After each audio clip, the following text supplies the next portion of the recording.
it. So I started working in the jail today. Did you get? Oh my gosh. When I tell you this is no, not today, yesterday, and man, they told me to be there 5:45 late. Late there at 6:01. I literally got up at 4:30. How do you make it somewhere that's 14 minutes away? How do you make it there at 6:01? That's because I forgot my badge. I always forget stuff. I didn't put my stuff together. I had to drive back home. Man. And I couldn't even run up the stairs and get into the jail. Oh my word. I said, I am out. I'm not just out of shape. I'm also just way older than at the time I used to be able to just jog and just get anywhere 12, 15 minutes. So I was just walking. I was just like, oh, I sure hope this pace that I'm walking is going to allow me to get there on time. Clocked in 6:01. First day. And that's tagging. So the duties, man, I did a lot of just looking around, however, and just observing for the first like maybe 10-20 minutes. But then I was pulled aside by someone that said you could actually get written up for cowardice, and cowardice is just you being amongst other officers, amongst other D.S.Os, which are just detention officers, detention service officers that are bringing inmates from one cell to another, from one location of the jail to another, or just in and out of the jail so you can pat them down or search their cell. And then you stand back, not ready to intervene for any security or any safety measure. So yeah, I was just watching. I was like, oh, y'all got it. Okay, cool. You cannot have this, okay, y'all got it kind of mentality or attitude, which is what I had. And so when I had this lady pull me aside, she was like, don't do that. You can get written up. It's seen. In fact, we during our tour of the jail, we were inside of the control center. We were able to see how their cameras can zoom in on the letters of the notes that the officers are writing and jotting down. This is what I did at this time. This is what I did.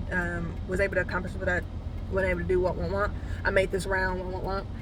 And so, yeah, they can see and see very clearly, and they can turn on the mics and they can actually hear also what's going on when trustees are doing this, when officers are saying this or that, whenever they're just at the elevator, when they're in this part of the jail or that, whatever, no matter what room or location they are in the jail, it can be seen and heard.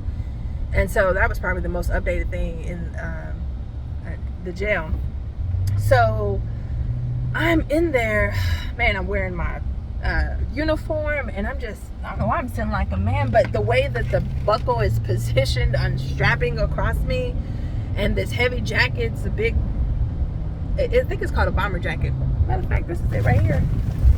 Got this big old heavy jacket. I don't know if you can tell, but it's really puffy or whatever. But it's freezing cold.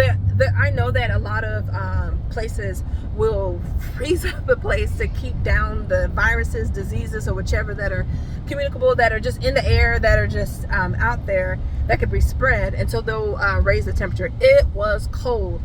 A lot of the floors had, all the floors had men except the 8th floor in the tower that I was in. And so, in fact, the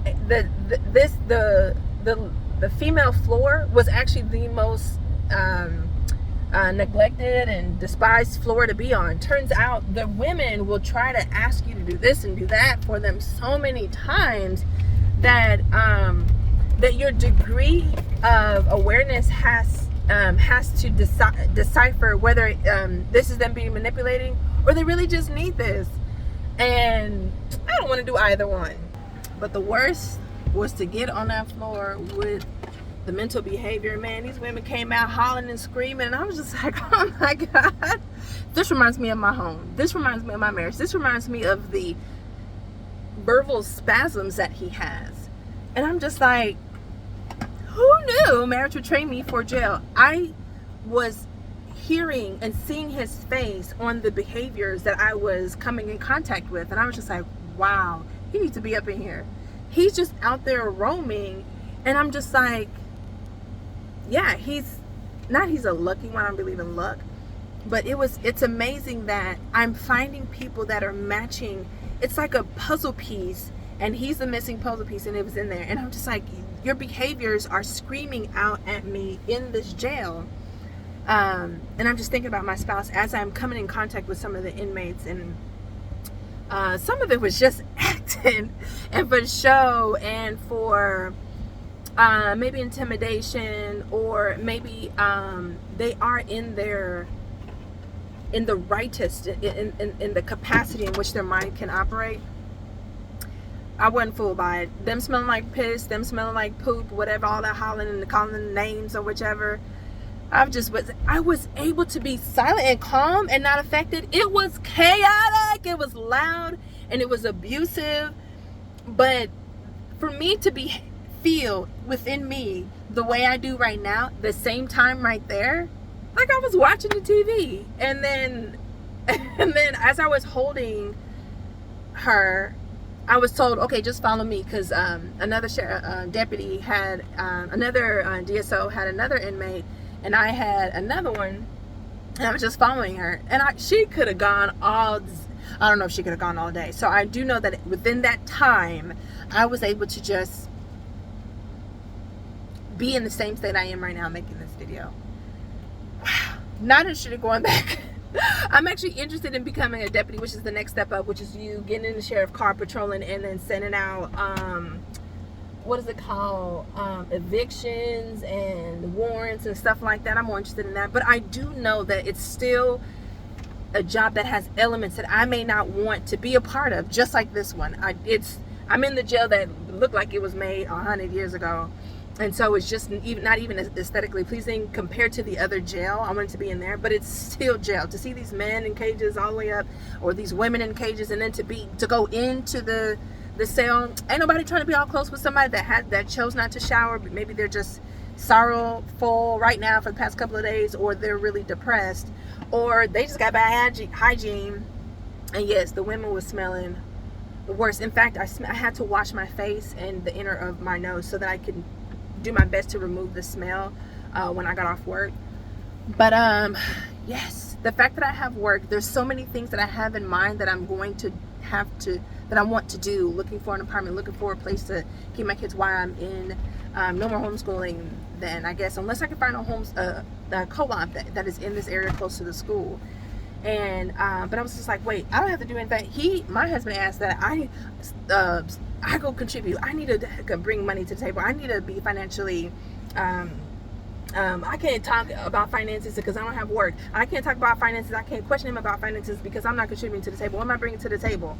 So now that I found work, now I can contribute to the conversation. Actually, I have on my mind to lead.